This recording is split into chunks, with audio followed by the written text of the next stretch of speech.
I'm also joined by N.K. Singh, former chairman of the 15th Finance Commission and former Revenue Secretary. Peerless Mr. N.K. Singh with us from CII. Mr. N.K. Singh, your first take on this budget. There is a need for India to build with resilience, but also a need to be competitive globally so that we can push our products across geographies. Has that largely happened while also welcoming new money? So, my first reactions are, if you ask me, it is credible, it is sagacious, it is in consonance with the emerging geopolitical challenges. It augurs well for what the economic survey has now said. It significantly takes up the baseline from 6.5% GDP to a new baseline of around 7%. It is credible, Rahul, because if you look at the fiscal consolidation roadmap, not only has the fiscal deficit target of 4.4 been achieved, but it is designed to go down to 4.3, which is in consonance with taking the central government debt down to 50-51. From the viewpoint of any potential investor or rating agencies, adherence to the roadmap or the well-defined roadmap on fiscal consolidation under these circumstances is very credible and assuring. Second, I think that the new trade agreements, which offers enormous new market and access, enables India to become competitive in terms of its products and in terms of seeking out these new European destinations, which are very credible. We must realize that in the last 2 months, there have been two very important developments. One is that India has successfully signed many credible trade agreements which deeply expand its reach and its diversification.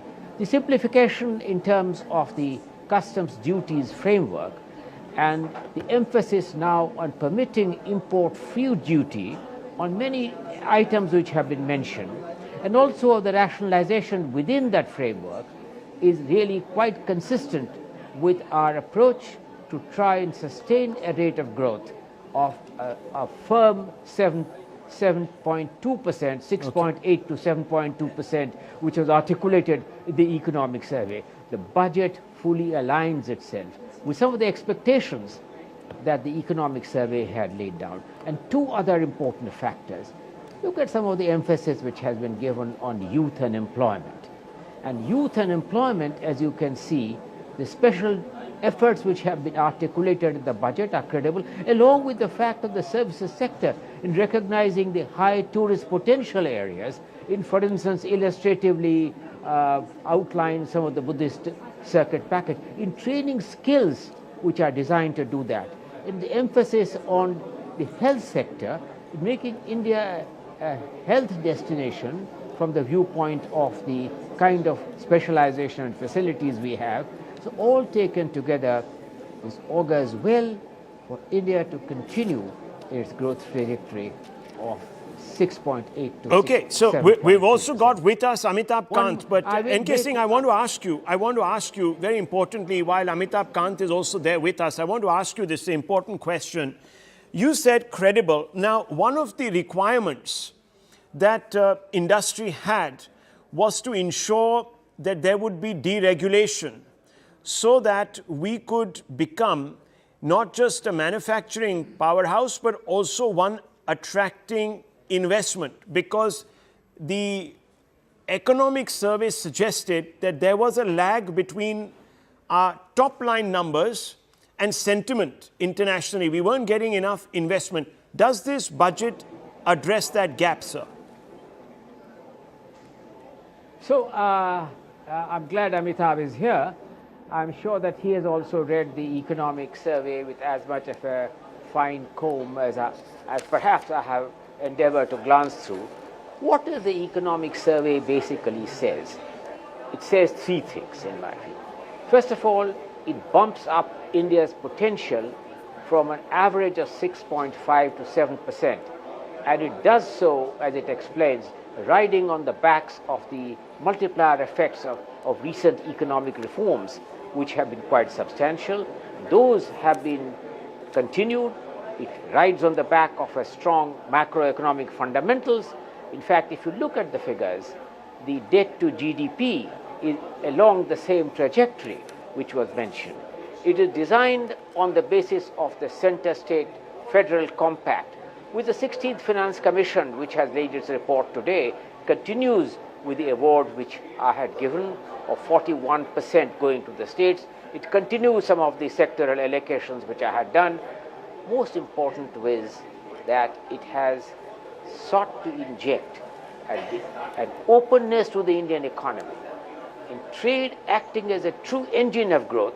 She mentioned in her speech about that we are cognizant of India being increasingly open and the increasing interdependence to be able to harness the advantages with the opening up on the trade side, with customs rationalization, with further tax rationalization, with the rationalization in terms of some of the debilitating aspects of, say, for instance, we shouldn't forget that it was not too long ago that the Fiscal Responsibility Management Act, yes, along with the FERA Act, was one of the most draconian things.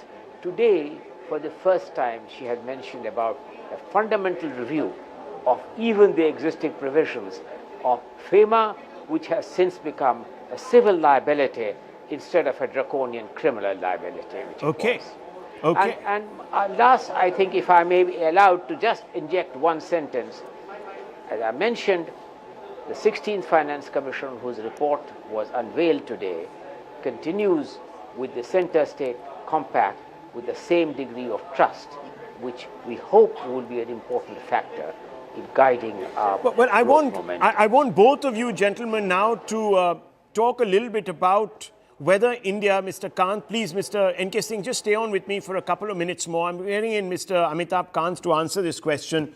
Look, one of the great needs is that India doesn't get restricted and can escape from this middle income, middle economy trap that many people are talking about. Does this budget do that? I'm trying to get at that fundamental question.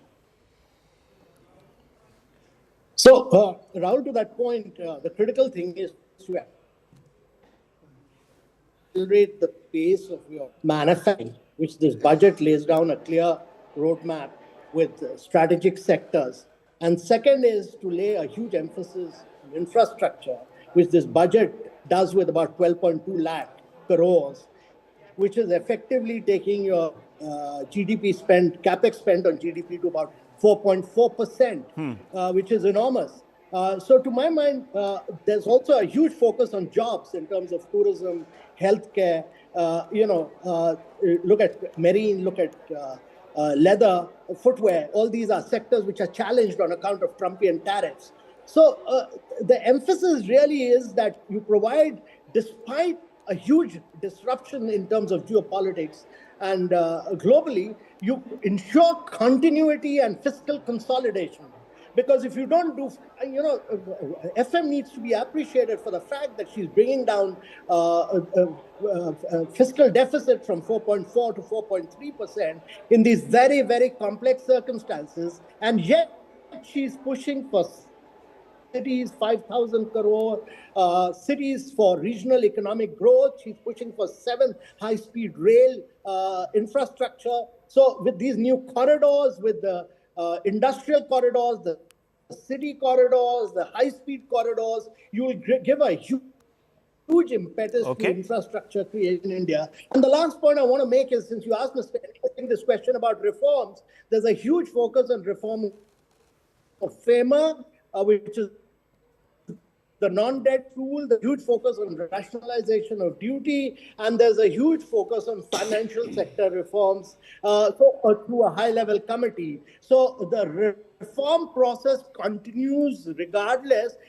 A budget is one instrument, but the push for reforms and the ease of doing business continues regardless. Okay, Mr. N.K. Singh, weigh in on that question that I posed to Mr. Amitabh Kant, please. whether we can escape that dead income, dead economy trap that many people sort of talk about. So what is a middle income trap?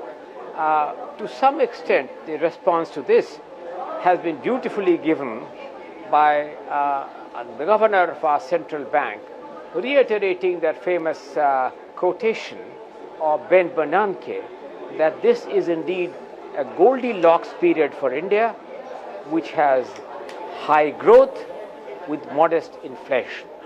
And India is well poised to escape that middle income track. I agree with Amitabh that the 11 lakh crore investment in capex with a 3 lakh crore bump which has taken place, notwithstanding fiscal pressures and the commitment to live up to the fiscal consolidation roadmap, would greatly strengthen the cost, the quality of infrastructure in multiple ways. Okay. And I think that that augurs well for investor confidence and being able to attract direct foreign investment. By the way, the economic survey pointed out to be two big worries, and I'm sure, Rahul, you are aware of this. One big worry which the economic survey pointed out was the stabilization of the currency. Yeah. Because currency has been under pressure because of the successive capital outflows continuing. Now that stability to the currency needs inward capital flows. It also means an act of sagacity in not wanting to chase an artificial exchange rate. Countries have gone down the tube. They have lost, in fact, the credibility when they have changed artificially determined exchange rates. Okay. So I think that the view which the central bank has taken is to allow currency to find an appropriate level, looking at the geopolitical context, while continuing with what Nirmala herself has said, the continuation of the reform express and India becoming a more open economy by a trading regime which enables us to improve market access and quality. Okay, thank you, Mr. N.K. Singh, for those words.